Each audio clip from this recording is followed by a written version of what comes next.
This is Democracy Now!, democracynow.org, The War and Peace Report. I'm Amy Goodman. And I'm Juan Gonzalez. Welcome to all of our listeners and viewers around the country and around the world. We begin today's show looking at Amazon and corporate welfare. Protesters are heading to the site of Amazon's future office complex in Long Island City, New York, today to condemn the city and state governments for showering Amazon with massive tax breaks and other giveaways in order to entice the company to expand into the city. On Tuesday, Amazon officially announced it would split its so-called second headquarters between New York and Arlington, Virginia, just across the river from Washington, D.C., after being offered more than $3 billion in tax breaks and other incentives.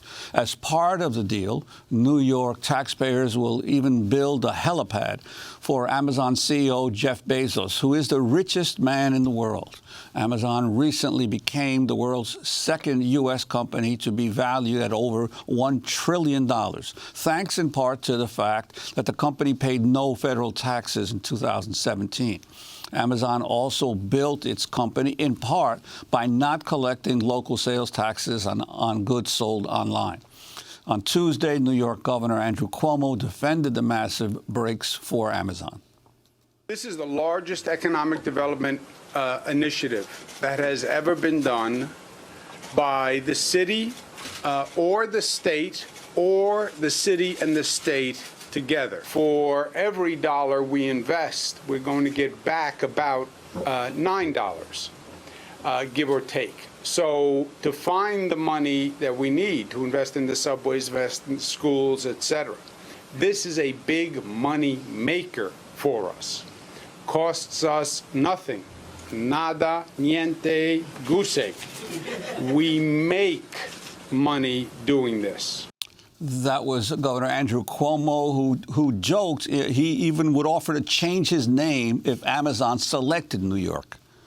Anything else I can think of that'll get us over the top, anything they want named Amazon, I'll change my name to Amazon Cuomo if that's what it takes.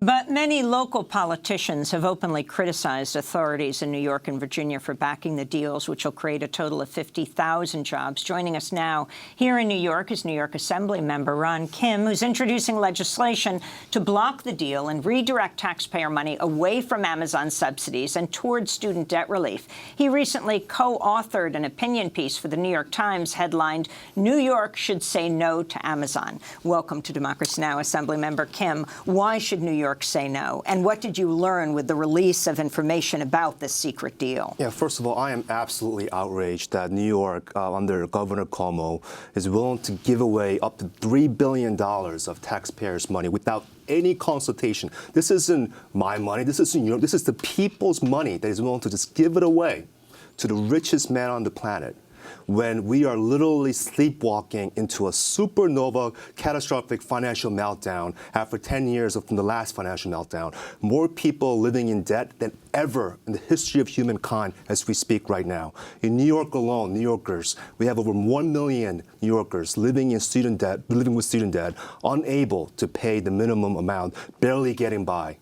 But instead of bailing out the people here in New York, our own Democratic governor is willing to transfer wealth out of New York and give it directly to the pockets of the richest man on the planet. That is ridiculous, and it's about time we step up as Democrats and as progressives and really put an end to corporate welfare. Well, Assemblyman, this whole issue of how the Mayor de Blasio and the governor negotiated this deal, as you say, in secret, and then apparently the mayor agreed to allow to bypass the city council by allowing the state to be the prime mover in assembling the land and the project. Could you talk about that and what could be done at the assembly level to challenge that?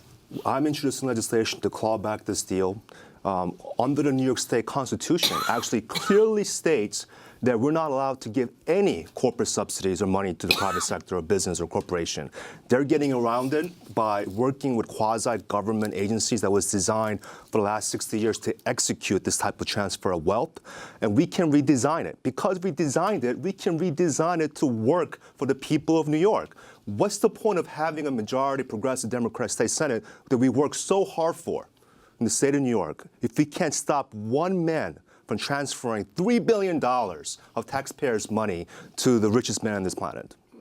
And explain what the deal is. I mean, it was touted as this would be Amazon's second headquarters, but now it looks very different than that. It is completely indicative of what Amazon stands for, which is why I never signed on to the original letter. Elected officials wanted Amazon because they represent the worst of our democracy. They have become the market, not just controlling the market. They've become the market from the supply chain to the retailers to the online space. And they tell customers in cities and states, hey, this is the deal we're going to give you. And then once they extract all value and money from us, they change the terms. It's not a second headquarters. This is merely an expansion of growth. And every neoliberal, technocratic Democrat is counting jobs, jobs, jobs, economic growth. That is not this. The jobs are already in the pipeline. They're already going to expand because the company is designed to expand. That money is not going to job creation. That money is going into the pockets of the C-levels at Amazon, and it is a complete waste of taxpayers' money. I wanted to ask you about the impact on your borough, Queens, of this project, because clearly, as I understand it, some of the land being assembled is right next to the largest public housing project in the country. What the impact will be on housing prices in Queens, a largely working-class borough, as a result of the recruiting in of thousands and thousands of middle-class jobs into that area. Ever since I came out strongly opposing this, I've received countless emails from people from Seattle telling me what's been happening there as residents, how they've artificially inflated the value of real estate, pricing people out, working families, middle class, left and right. There are absolutely no safeguards in New York City under the terms that the governor has said. He can bring in whatever economist that is in-house and make up random numbers. Unless we audit and have an outside perspective economist dissecting every single one of the terms that he laid out, there's no way we can guarantee the protection of people getting priced out of these type of communities and the largest affordable housing units. We're going to break and then come back to this discussion, expand it to a roundtable. Ron Kim is a member of the New York State Assembly, recently co-wrote an opinion piece in the New York Times, New York should say no to Amazon. This is Democracy Now!, back in a minute.